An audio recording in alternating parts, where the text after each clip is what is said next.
ቲፒኤልኤፍ ቀድሞ አክቲቪስቶች አሁን ከነጌታቸው ረዳ አክቲቪስቶች መካከል አንዱ አሉላ ሰለሞን ይባላል።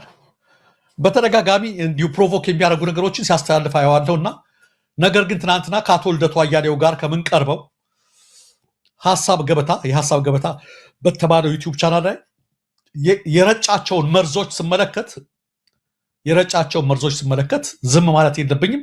እሱ ያለ ምክንያት ነው ያን የተናገረው። እኔ ግን ምክንያታዊ ለመሆን እፈልጋለሁ።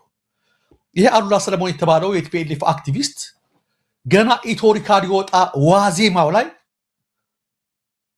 ምን የሚል ነገር ተናገረ? ስለ ቴዲ አንዳንድ ነገሮች ወጡ። ስለ ቴዲ ከወጡት መረጃዎች መካከል አንዱ ዮናስ ዘውዴ ነበረ፣ የና አብይ ጓደኛ።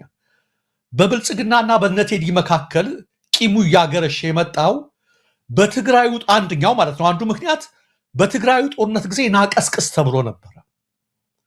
ነገር ግን ይህን አላደርገውም በማለቱ ቴዲ ጥርስ ተነክሶበታል አለ አንዱ ምክንያት።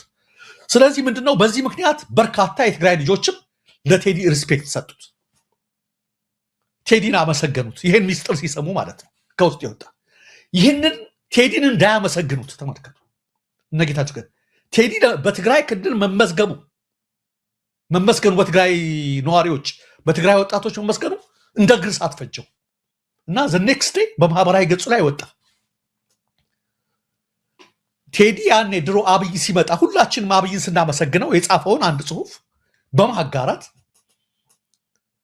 ባለፉት 27 ዓመታት የነበረው አገዛዝ አብቅቶ አሁን ወደ አዲስ ስርዓት ተሸጋግረናል የሚል ይዘት ያለው ነው የቴዲ ማለት ነው።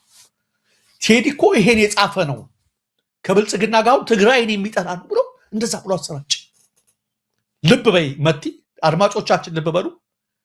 ቴዲ ያንን የጻፈው የኢትዮጵያ ሕዝብ ከዳር እስከ ዳር አብይን ገና በተቀበለበት ጊዜ ነው። እንኳን አዲስ ወቅት ያ ብቻ አይደለም። አብይ ስልጣን ከያዘ በኋላ የመጀመሪያ ጉብኝቱን ያደረገውን እንደምታውቁት የት ነው? መቀሌ ነው። ደብረ ጽዮን እየመራው ሄዶ መቀሌ ቄጠማ ጎዝጉዛ አብይን በተቀበለችበት ዕለት ነው ቴዲ ያን የጻፈው። ተመልከቱ። እነሱ ሁሉ አዲሱ መሪያችን መጣ እያሉ በሚያደንቁበት ጊዜ ማለት ነው፣ ጠቡ ሳይጀመር በፊት ማለት ነው። ሂደቱን አይተው ግን ለጦርነት ያ ሁሉ ሰዎች ሲንጋጉ ቴዲ እምቢ አለ። ብዙዎች ሪስፔክት ሰጡት። ያም ብቻ አይደለም፣ የአሁኑን ከቨር አይታችሁታል። የአክሱም ሐውልት ጠቆር ብሎ እንደዚህ ብሎ ይወጣው። ነገር ግን ቴዲ በትግራይ ወጣቶች መመስገኑ ያን ደግሞ ቴዲ ይሄ የመጀመሪያው አይደለም። በቲፒኤልኤፍ ጊዜ ደቡብ ሱዳን ውስጥ ሶማሊያ ውስጥ የትግራይ ተወላጅ ሊገደልበት የሞት ተፈርዶበት የውጭ ጉዳይ ሚኒስቴር ዞር ብሎ አላየውም። ህወሓት ዞር ብሎ አላየውም።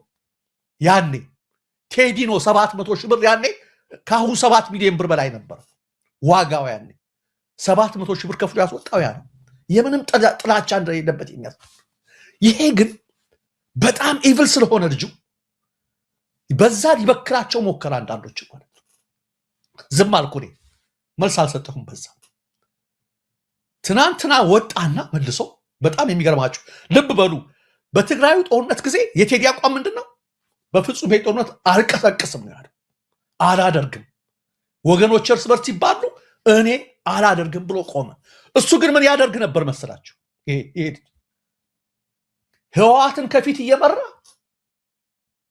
ሌላው ቀርቶ እንዳ እንጀራ እንዳ በርበሬ የዘር ቅስቀሳ እንጀራ እንዳትበሉ በርበሬ እንዳትበሉ ያማራ ነው እያለ ሲቀሰቅስ የነበረ እንደዚህ አይነት ሰው ሬሲስት፣ በጣም አደገኛ ማለት ነው። ተመልከቱ። እሱ የቆመበትን የተዘፈቀበት ቴዲ ያለበትን ቦታና እሱ ያለበትን ቦታ አስቀምጡት። ግብዞች የራሳቸው ግን እንዳይታያቸውም የሚለው ማለት ነው። እንዲህ አይነት ስብዕና ኖሮት ቴዲን ለመተቸት እንዴት ሞራል አገኘ ነው ያልኩት። ከዝረኝነቱ አልፎ እንጀራና በርበሬ እንዳትበሉ እሱ ቅቅሉን እየገለጠለ ተሸሽጎ፣ እሱ ፍርፍሩን እየበላ ተደብቆ፣ ኮርኒሱን እያላመጠ እንጀራና ምን እንዳትበሉ ብሎ በሚዲያ የቀሰቀሰ ሰው ኢማጂን። ይሄ ሰው በፍጹም በጦርነት ላይ አልቀሰቀስም አልሳተፍም ያለውን ነው እንደዛ የሚለው። ለምንድን ነው? ጥላቻ ነው ከውስጥ፣ ምክንያት እኮ አይደለም። ይሄን ደግሞ ምላችሁ ዝም ብዬ ይሄን ስለጠላሁት አይደለም። አንዱ የቴዲ ላይ ክሱ ምን መሰላችሁ ያለው ከ3 ቀን ነው ከ4 ቀን በፊት እንደገና የጻፈው ለአፄ ምኒልክ ለሌሎች ባልቻ ለሌሎቹ ሲጽፍ ለሌሎች ጀግኖች ሲጽፍ ለጎንደር ሲጽፍ ለአፄ ዮሐንስ ያልዘፈነው አለ። ደግሞ ተመልከቱ ትግራይ ስለሚጠላ ነው ብሎ አመጣ። ይሄን ከ3 ቀን በፊት አለው። ተመልከቱ ማሳመኛው ነው። ትናንት ደግሞ ምን አለ መሰላችሁ? የድሮ ስርዓት ናፋቂ ነው አለ። አያችሁ ሲጋጭ አፄ ዮሐንስ ያሁን መሪ አይደሉም፣ የድሮ ስርዓት ናቸው። ምክንያት የለውም። ባገኘው አጋጣሚ ማጥላላት ነው። ሲፈልግ የድሮ ስርዓት ናፋቂ፣ ሲፈልግ ለአፄ ዮሐንስ ግራ ገባን እኮ ምን ሊያደርጉት ነው? ይሄ ልጅ የሚፈልጉት ለአፄ ዮሐንስ ቢዘፍን የድሮ ስርዓት ናፋቂ ነው፣ ሳይዘፍን የትግራይ ጥላቻ ሊለው እኮ ነው።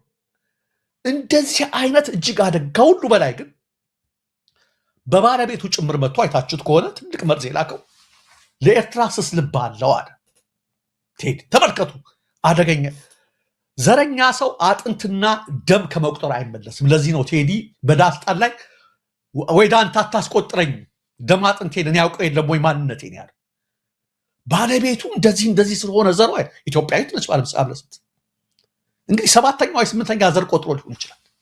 በዛ ምክንያት ስስ ልብ አለው አለ። በነገሩ ጋዜጠኛው ደህና አድርጎ ሞግቶታል። እዚህ ጋር እንዴት ፖለቲካና አመለካከትን በአጥንትና በጉልቢት ቆጥረህ ወደ ላይ ትሄዳለህ?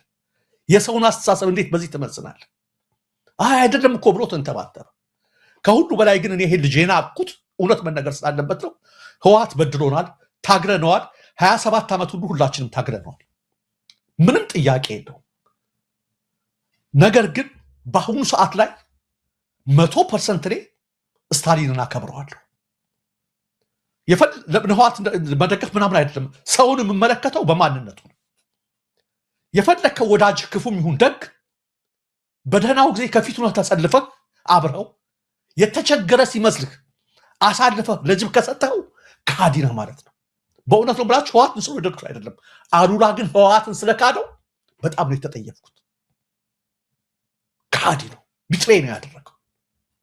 ከፊቱ ነው እንጀራና በርበሬ እንዳትገዙ፣ ጦርነት ባህላችን ነው፣ ባህላዊ ጨዋታችን ነው እያለ ሲቀሰቅስ የነበረ ሰው ፌደራል መንግስቱና ህወሓት ሲጣሉ ቢያንስ ዝም ማለት እኮ ነው ያለበት።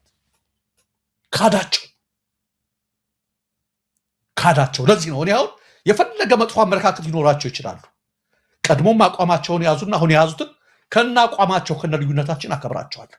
እንዲህ አይነት ሰዎች አደገኛ ናቸው። ስለዚህ ቴዲንም የሚተችበት መንገድ ለምንድን ነው ዛሬ ምላሽ የሰጠሁት? መርዝ እየረጨ ስለሆነ ምክንያት የለውም። ምክንያቱ ምንድነው? ጥላቻ ነው። አንዴ በዘር ሊመጣ በባለቤቱ፣ አንዴ የድሮ ስርዓት ናፋቂ፣ አንዴ ትግራይ ጥላቻ እያለ የተምታታ ሀሳብ የሚያቀርበው ለምንድን ነው? ከውስጡ ጥላቻና ዘረኝነት ስላለበት አደገኛ ሰው። ስለዚህ አቶ ልደቱም ጥሩ አድርጎ ነው የመለሰለትና ሊመለስለት ይገባል ከሚል አኳያ ነው ይሄን ያቀረቡት እንጂ የግለሰብ አጀንዳ ስለሆነ አይደለም። የበተነው መርዝ አንዳንድ ምስኪን የትግራይ ወጣቶችንም እያሳሳተ ስለሆነ ነው።